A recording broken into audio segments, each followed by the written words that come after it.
Tagging from third is Suarez. Goodell comes running in. He's under it, makes the catch. Here's the throw to the plate. It's in the air. He is out! Cameron Redpath's on! Oh, man, what a play!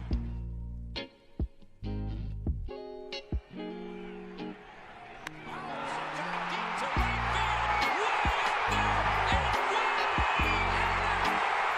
way! Second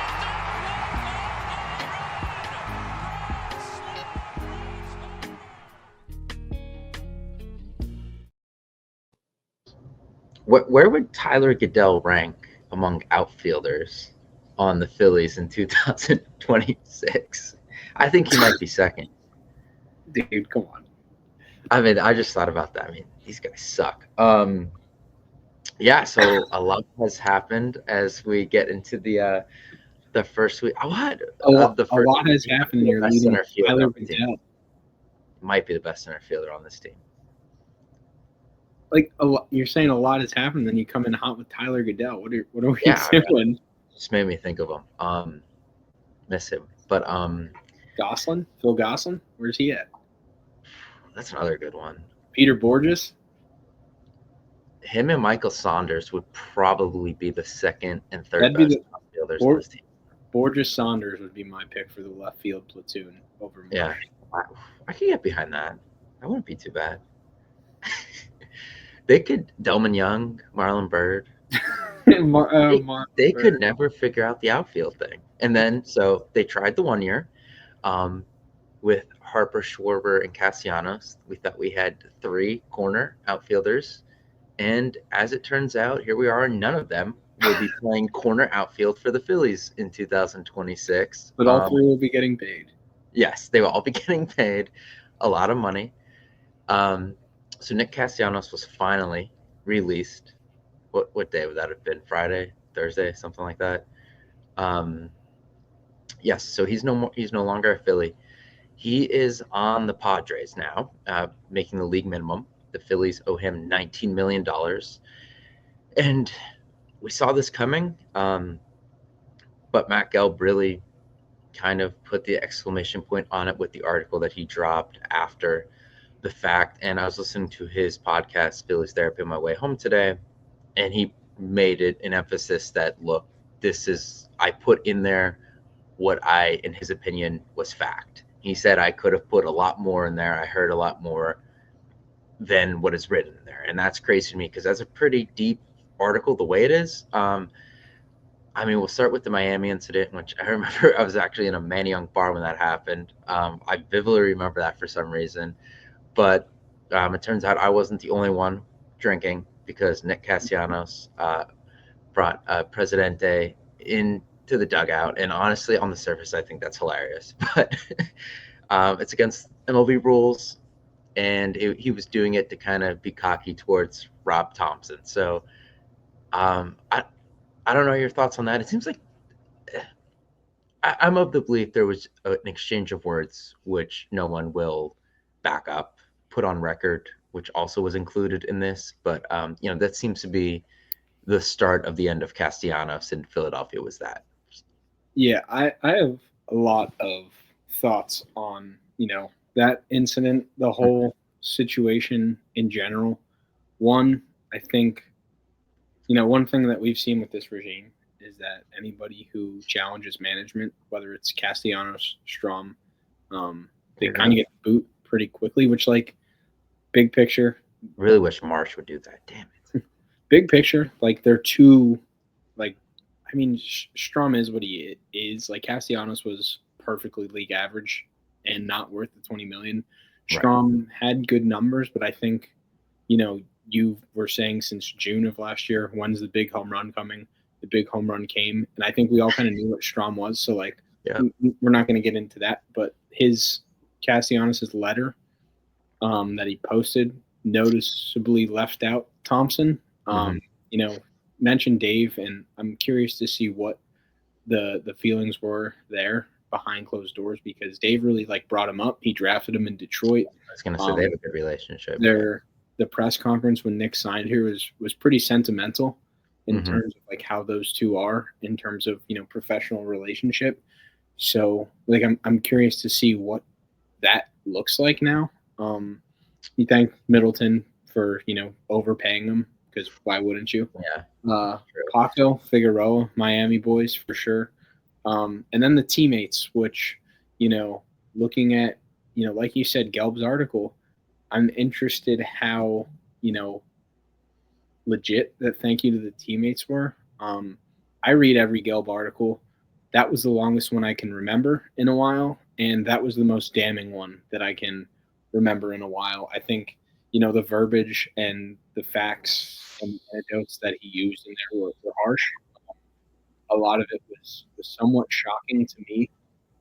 Circling back to Castellanos' post, he said that a teammate alerted him of the article, so he wanted to get out in front of it. I think that's bullshit because the first paragraph in Gelb's article said that he reached out to Castellanos and his agent for comment. So, Yeah, and he said that again in his podcast. He said his agent texted him and they kind of went back and forth or something. So yeah, he did make that up a little bit. If you read into the article, like I said, it didn't seem like there was a lot of love between Castellanos and the rest of the teammates, especially to reach out for essentially which was a hit piece. Like that's what that article was. I thought it was ironic you said that you think that there were some words exchanged in that Miami incident. The article said that Castellanos came in with a beer and said something along the lines of why is like so much slack given to people who show mediocrity or don't deserve it. The dude played 162 games while he hit 160 for a well over 2 month span in 2024. So like, right. It's not like it was Jackie Bradley Jr. in the outfield either. Like it's like the whatever you want to use, stones from a glass house, the Tim Robinson meme. We're all trying to find the guy who did this. Like he is literally the definition of what he's talking about. Slack given to guys who are extremely mediocre. And Gelb's article said that where he got suspended for the one day, and then started the next 30 games. And Gelb said that the core was pissed off about that. They went to Dave, they went to Rob, and they said, "How are you letting this dude get away with it?" I was talking to my dad about the whole thing, and he brought up an interesting point. Gelb said in the article, like, the Phillies debated going to the league about the beer. Do you think, like, if they did that, they could be off the hook for some of this $20 million? Like, they can. It's almost like the college football or college basketball coach being fired with cause, and you could kind of get to terms on that buyout. Like, you think if they reported it and then they could cite this when they're releasing them, like, hey, guy violated league rules, violated team rules. Like, I mean, it's not this kind of extreme thing, but like the Rays don't have to pay Wander Franco. That's true. Pedophilia and whatever the hell Wander Franco did, a lot worse than bringing a beer into the dugout and not drinking it. I'm not comparing the two, right? Like, he broke a league rule. Yeah, I just don't know if that's major enough. Because like, I'm sure you could dock him pay for that season, but I think it would have to be an actual criminal type act for them to get out of the contract entirely.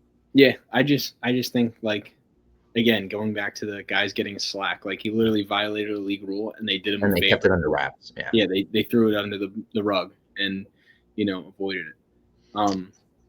Like going beyond the Miami thing, him like playing God knows what music in his locker after he goes 1 for 4 with a home run, but they lose 10-1, and like doing probably like drinking beer, doing all this stuff. Like it's so like high school, like just a ridiculous move. And then Amir Garrett's on Twitter talking about this dude like is similar to Kobe in the mindset that he doesn't accept mediocrity. It's like bullshit, dude. Spare me the Nick Castellanos Kobe comparisons. Like it's just so absurd. I will say, like, I don't think he was the warmest with the media. I don't think the media was always particularly fair to him, but he definitely didn't do them any favors or give them reason to be. He underperformed his contract, but I think like the things that he said when he spoke, he was pretty thoughtful in terms of how he went about his answers. Yeah. he was relatively well spoken for the most part. Yeah, And it's weird. I don't know. He played both sides of the card. I feel like every single like he's on both sides of the spectrum somehow. yeah, Because you think about it when like Bohm had the big issue with the I hate this place stuff. Castellanos was only a Philly for a couple weeks when mhm, that happened, and he still was the one that kind of went and spoke to Bohm and got him to fess up to the media and clear that up. When obviously Kirkering, he was the one that ran to him. I think about like the Lorenzen no hitter. He's just standing there watching him. Like he didn't go like celebrate really. Like he was watching Lorenzen and see like what his reaction was. And yeah, he's been on like both sides of this, where he's looked like the best teammate and the worst teammate almost practically the next day. yeah. There's like when all the rookies come up, they said that he's the household that kind of puts them up until Mm-hmm. if it's a temporary thing or they find a place to stay. I remember when Weston Wilson came up, they talked about there was a big article on him, and I forget if it was The Athletic or Destiny Legardo wrote it, but somebody wrote an article about Weston Wilson, Castellanos being friends, staying at their house, giving each other Mm-hmm. tattoos with somebody's tattoo gun. Like, he had a lot of thoughtful gestures and everything, but then this piece comes out where like you said, he's playing both ends of the coin. He's arrogant in the locker room. He's walking around, and now this part's funny because any normal or regular listener to this podcast will tell you that we are very anti Rob Thompson and Kevin Long. Well, I was But gonna say the Kevin Long part. it's I didn't totally hate that, it's kind of like the situation where but I think that's where the disconnect with the teammates started, because you look at Trey, who listened to what Kevin Long said and changed his approach, said, screw it, I'm not going to hit 20 home runs. I probably won't make the all-star team, but this is what they want me to do for the better of the team. And he did it. And we know Kevin Long is boys with Harper and Schwarber. And I guess, Harper and Schwarber could see their guy getting disrespected. And I could see Turner where he's like, well, I did what you said. Why the hell doesn't he have to? yeah, and it's like it's kind of like the thing where if another parent calls your kid ugly, it's Mhm. not allowed. But then if you reprimand your kid or scold them or something, like that's just parenting. Like we can do that about Thompson, but now that he's gone, like he's not allowed to do that. Right. But like I think it's very like stubborn and arrogant, high ego to be like, I'm not going to listen to those guys because they never played. And And he pretty much backed that up with what he said about Craig Stammen, the yeah, Padres. I mean, he doubled down on it. I don't know if he did that to troll in a sense because he knew this was out in the public, but he was yeah, pretty much like, yeah, this is a guy that put on the spikes every day and, yeah, went through the ups and downs. Like he clearly was making it either trolling, which we know he could do, or was clearly stating, yeah, that was my point of view. yeah. No, it was. I think that's a very like old school way of looking at it, especially with Mhm. how analytical the game is now. Like smart people who have never played baseball have made and can make like a huge impact in the way that the game's played, the way that swing adjustments can be made. Not that Kevin Long's some analytical savant. Like he's Mhm. still mine, so I can shit talk him. I think he's Yeah. a terrible hitting coach, Yeah. but Yeah. that's neither here nor there. Hmm. So like I don't know. I didn't like I thought the article. I said the day before the release happened, I thought that Dombrowski had done a really bad job at managing the situation, and I still feel that way. I think, Hmm. if you intend on getting rid of a guy, you shouldn't come out the day after your season ends and say he's not going to be on the team regardless, because then, even if there is trade interest, there's not going to be because guys are just like, oh well, we'll take our chances. We'll wait the 3 months until spring training and get him for free. Or Yeah. if some team wants to swoop in and pay the whatever 20 million or give up something to get him, darn, we missed the league average hitter for X amount of dollars. So Hmm. like there was just no leverage, and then we saw that with reports coming out that the Yankees were interested but then backed off because like why would you trade anything for him? And then, That had to be when they didn't know if Bellinger was coming back. Sure, but still, it's like, and then as soon as he was released, it said there were plenty of teams interested. So I'm just like, what are they doing? At this point, I'm almost like I'd take the Castellanos Marsh platoon in left and then try and trade one of Sosa and Kemp until Miller's ready. Mm-hmm. All that stuff, or even Bohm. But then this article came out and all these things came out, and it's just like, hell no. Get that guy away from me. It is addition by subtraction, getting him off the team, out of the clubhouse. Good by me. So, it was a really roundabout way, and I think Dombrowski was wrong in being right. He was right that he had to go, but wrong about how he handled it. And, here we are. Kind of at the end of the road. I'm kind of glad that it's all over. Hey, dude. Yeah, no. I just think the Padres are an interesting landing spot too. Yeah, they're gonna play him at first base. Let me know how that goes. Yeah, that's gonna be hilarious. I don't see how he makes it to Memorial Day. Did you see the video of him just catching balls at first base? No, it was the most unathletic first baseman I've ever seen in my life. Yeah, I don't know how that's gonna go there. I know he's kind of friends with Machado, but there's some egos there too. I'm a little interested how that one goes. Yeah, be interested if he ever gets on first base against the Phillies. If him and Harper talk. I'm trying to look to see. I should have done this before. I don't know. We go to San Diego at the end of May. San Diego comes here the first week of June. You think he's still on that team by the first week of June? I hope so. That'll be funny. Yeah, so we knew the Phillies outfield was pretty much set with Adolis Garcia coming in. So I don't know. That is what it is. That's a massive human being too. Yeah. That picture of his biceps was interesting. How long till he gets checked? He's been checked before. So he has to be. I mean, he's been that big since he's been in the league. It's not anything new, but right. We're hot. We had 2 last year? Alvarado, Kepler. We're hot. we didn't get to talk about the Kepler thing. Yeah, that's probably the end of his career. The funny thing is, you could kind of see the spurt where it probably happened. It was right after his whole run-in with the fans and everything. He got hot for a little bit. Yeah. And it's wow, everyone was like, wow, he settled into his bench bat role. No, he just started popping tread. Oh my God. I mean, honestly, I don't blame him. The amount of home runs he had robbed last year, I probably started to get a little pissed off too. I actually never saw one player get robbed that many times in one season. I think it was 3 or 4. So yeah, that was kind of funny. So we're talking about Dombrowski. Let's talk about the other player he pissed off, and that was Bryce Harper.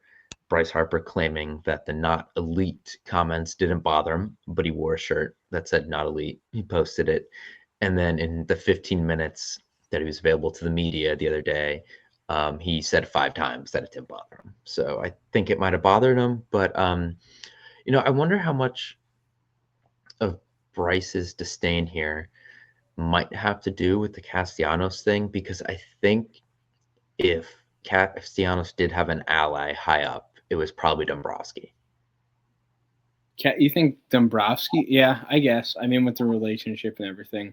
Because I don't know, it wasn't Topper. It wasn't the hitting coach. I don't think it was really Middleton. I think if someone was in his corner at least a little bit, at least at the beginning, in that June incident, it was probably him. Yeah, the whole not elite thing. I mean, honestly, I know that happened in November, but the headlines, the timeline right now for Phillies Twitter has just been so hysterical because it's been really a disaster since the Bichette thing. Mm-hmm. And then the Castellanos releasing came out and the articles came out and everyone was like, oh, hell yeah. It's kind of like unifying against the common enemy. The Phillies are back. Let's go. Screw Castellanos. We are united as a fan base. And then Jack Fritz, the ever optimist of the the Phillies tweeted out, "I'm one Tony Gonsolin signing away from declaring this offseason a success." And I literally scroll one tweet under and see Bryce talking to the media. And I watch the video. I'm like, oh my God. Like, what does he mean? It doesn't motivate me, but they printed the shirts. Like, there's no way. One, he's a free agent. Like, he's not with Under Armour, or No, he is now. That lasted like back? 3 days. That lasted Okay, 3 days. but like,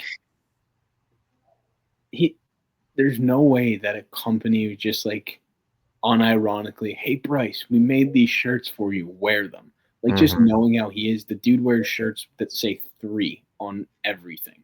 Like, he is. And I love Bryce. I will defend Bryce against you until the day that I die.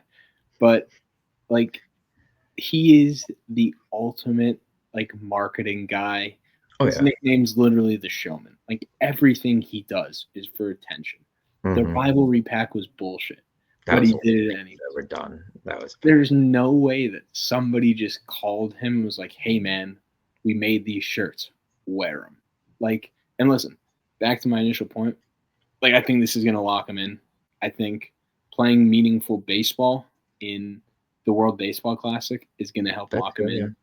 I think Dave being a dumbass is going to help lock him in. And also, like, speaking of locking in, like, Team USA didn't ask Trey Turner to play for them. That's crazy. He literally, like, carried them the last World Baseball Classic and then led the league in hits this year. So, like, it's not like he fell off. I think Gunnar is extremely overrated, and he's just like a young shiny toy. But then even that, it's like you have Paul Goldschmidt on the bench instead of Trey Turner. So, like, I think the boys are going to be locked in. I think, again, going back to Dave Dombrowski was wrong but right with Castellanos. He was wrong in saying that Harper's not elite. He was right in saying that Harper didn't have a Harper year. And he was right by maybe motivating Bryce, even though it didn't motivate him per Bryce. Yeah, I guess if he's not going to add any players to the team, he could at least try to piss everyone off to motivate. Speaking of the not adding any players, Bryce went on about the Dodgers and how he loves how they spend money and the World Baseball Classic. He's like, "Hey, man, it's going to be so nice to have Aaron Judge hit behind me." But also, who is he to think he's batting third? Rob Thompson did say today that Is he batting third in that lineup? Probably not, no. But anyways, Rob Thompson did say today that Alec Bohm is the favorite to bat cleanup because he puts the ball in play. The league leader in double plays does, in fact, put the ball in play. Get that Bryce in his veins guy. He tweeted again the compilation of every Bohm ground ball double play. By the end of this year, that's not going to be a compilation. That's going to be like a movie. Like, you're not going to be able to have that on Twitter. Yeah, it's gonna be too long. Yeah, Bohm sucks. I mean, I don't know why we're doing this. He shouldn't be here. He almost wasn't. I am choosing to believe the Aiden Miller hype because I have no other choice. Yeah, that's a problem. You don't have another choice. But Aiden Miller's not batting 4 when he is called up. I don't know. It feels like a no-win situation where this team has like 3 guys who should be batting 1 or 2, and then they have no one who should bat above 6th.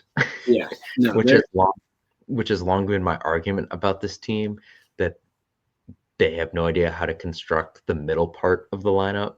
They do a pretty good job towards the top. They do a decent, above average from the rest of baseball, I'd say, job at the bottom. They have no idea how to fill the middle of a lineup, and they have for years. It's border. I mean, not even borderline. Like, the top 3 does such heavy lifting. Like 4 through 9, they're a borderline major league lineup. Yeah, it's not. It's if you even replace the Pirates have a deeper lineup now. If you replace Schwarber, Harper, and Turner with even like lesser all-stars, they're like a borderline top 25 lineup, top 20 lineup. Yeah, it's a really bad lineup. It's not good. I think it stinks. Real Muto sucks, and he's just going to be here for 3 more years. All 3 of those idiots they call the daycare are awful. I hate every single one of The them. daycare in the big 2026 is wild. Yeah, down at the Fishtown Garage, you'll see them there. Dumbass mural. Like Crawford is the 9-hole hitter. Like I'm excited for Crawford. Yeah, I want to see him play, Well, but it's yeah. like I'm not going to be like, wow, he's going to be why the lineup's better. You know what I mean? I mean, and realistically, like yes, he's a top prospect. Like, you look anywhere and it varies. Some sites have him top 40, some sites have him top 75. Some he's a consensus place compared to the other ones. Yeah. He's a consensus top 100 prospect. And I think it's been so fascinating to see him. And this is what sucks about Castellanos and everything. Like, right now, they didn't add guys, so things are kind of negative in spring.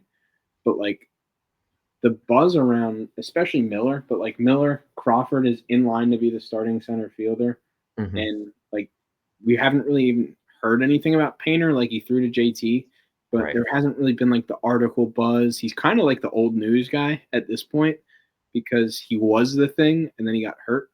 But, like, the spring should be about them because Painter and Crawford expect to make, the team out of camp. And Aiden Miller had such a good end to the season last year that all of a sudden he's like a consensus top 25 prospect, which I'm here for. Mm-hmm. But, like, Crawford, every level has been, the batted ball profile. It's not good. He can't, it's not going to carry over to the next level. And he's just, like, the batting average has gone up at every single level. Like, he was hitting 330 at one point. So, like, if he can give me, 275, cover ground in center field, make plays with the 80 grade speed that he has, and steal 30 bases, like, that is a huge win because, like you said, starting the show, where does Tyler Goodell rank? And we did the whole Michael Son. Like, if they could get any production, it will make, letting and almost sliding Harrison Bader. And I'm not a huge Bader guy in terms of what it looks like long term. Yeah, we haven't been able to talk about Bader. The reaction by the fan base to not re-signing him you think he's Barry Bonds.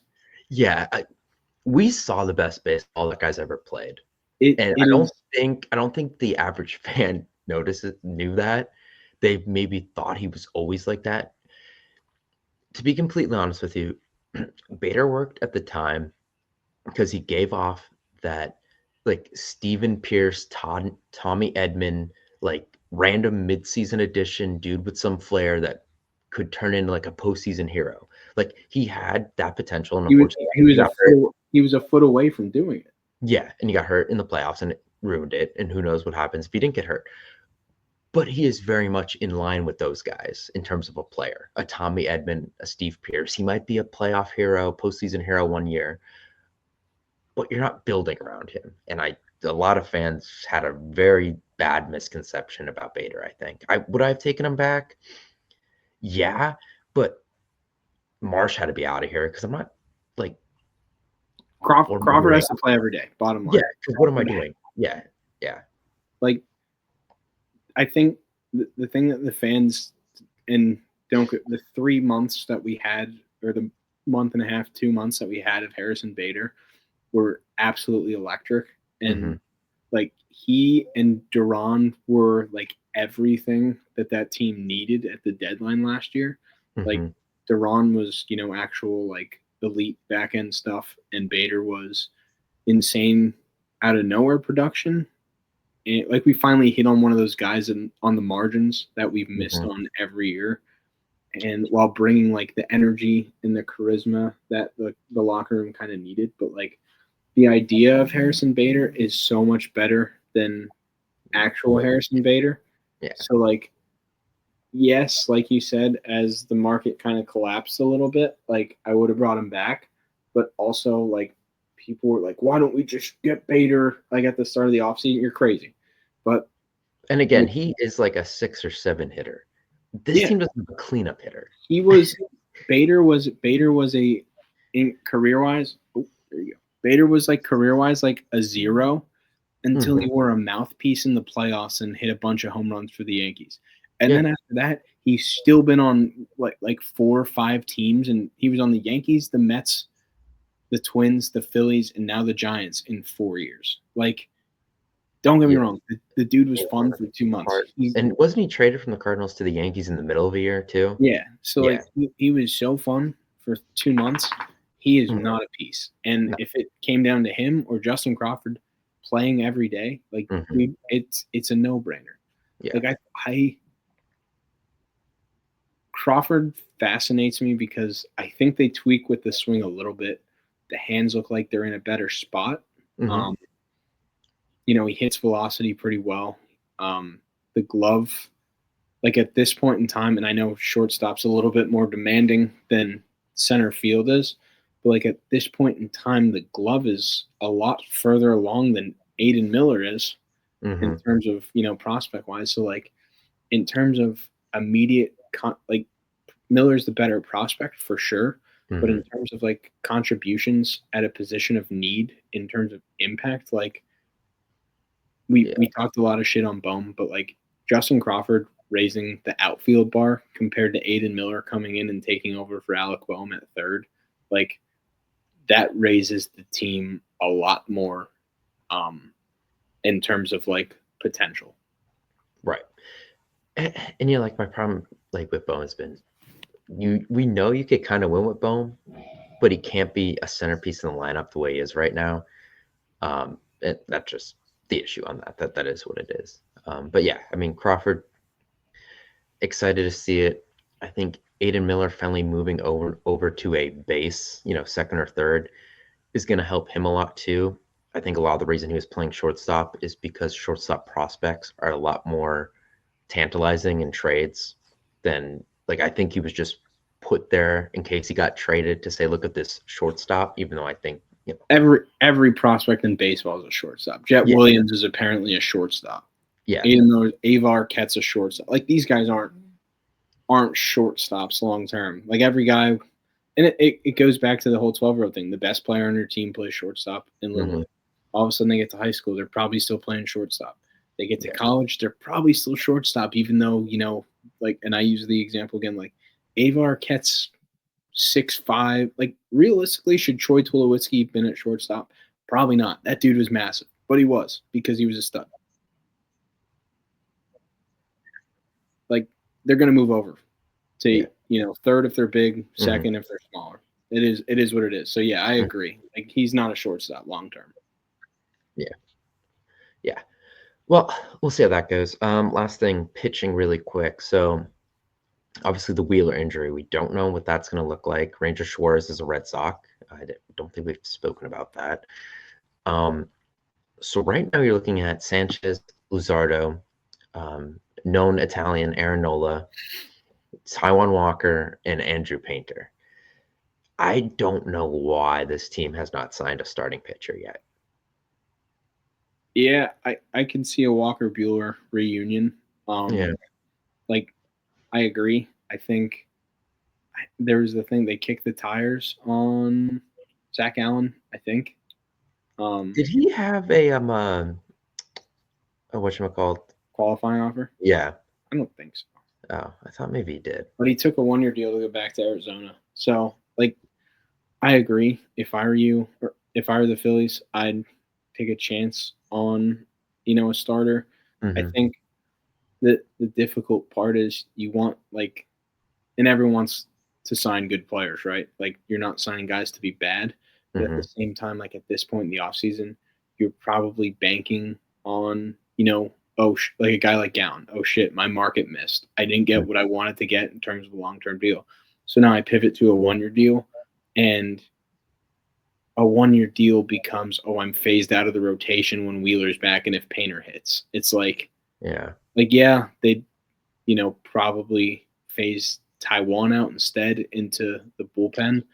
But, like, at the same time, it's like, at that point, it's you or Taijuan Walker. And it's not, like, the company that you want to hang yourself with going into a walk year. So, like, I think, like, it's difficult now to get that impact guy. Like, I don't know if it's – I don't – and this is not going to happen, but, like, Gage Wood is old in terms of prospect-wise. Like, he's not, you know, a guy that you probably rush, but, like, does it become here's Seth Johnson for a start. Here's, I don't know if he's healthy, but Chaussee was a big name. Yeah, they said he's probably not going to pitch until August. Okay. Well, they said that. Wheeler threw from 120 feet today. He's tracking, and everywhere that I've seen, it's closer to April than June. Right. Yeah, so May. In terms of the timeline. Yeah. So, again, what he looks like when he comes back. Yeah, that's the thing. I think you need at least to find 6 starts, though. I'd say 6 starts you got to find. Yeah, for sure. And I don't know what it looks like. I honestly don't know what is still out there on the market. It's like Bueller, Scherzer. I looked at it. You don't want Scherzer? Do it. Just get all the Nat boys back. Scherzer, Schwarber, Harper, Turner. Get Papelbon back while we're at it. Just get everybody. Yeah, I mean the Nationals will trade anybody too. You could probably get Wood. Sure. Yeah, why not? CJ Abrams. I love Abrams. It's my dynasty shortstop. Man, I don't know how he'd be with the casino so close to the stadium, though. That might be an issue.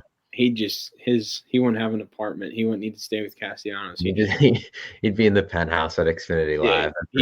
He'd just book a hotel at Lives. Yeah. Okay. Well, this was fun. We'll come back when they play some games this Saturday, actually. Sunday's the first televised game. Oh, wow. Can't wait to hear Ben Davis again. That'll really get me going. Hell yeah. All right. Well, we'll be back sometime Ben then. Davis and Ruben, baby. It's time. I liked the 3 days when Ruben quit social media and then said he had to come back. I was like, no one was asking for that. But all right. Biggest comeback since Jordan? Yeah, maybe. I don't want to think about that. Okay. That's it.